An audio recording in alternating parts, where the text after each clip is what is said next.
ngithanda ukubonga lethuba lokuthi ngivele lana bonga kakhulu le team lebengidlalela yona uMhlanga United supportene from last season lasidliwe khona nakhona at the same time same game egcina saluza i-title.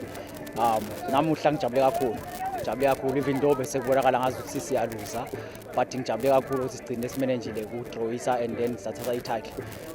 Ngidlulise kubonga kakhulu kuMontic sponsorship la khona sponsorishe ngemali ngama-50,000. We really appreciate lokho, sitawuqhubeka kuyasimotivate banathi sibadlali nalabethu emva kwethu batoba motivated. Sibonga kakhulu enkampanini nebaphathi bayo. Ngithanda ukwengcisa ku-youth ukuthi iqhubeke itigcine and iqhubeke ifake emandla and ikhweshe emgwaqweni ingajoyini amagenge and dedicate themselves ku sport because ikaphile. Thank you.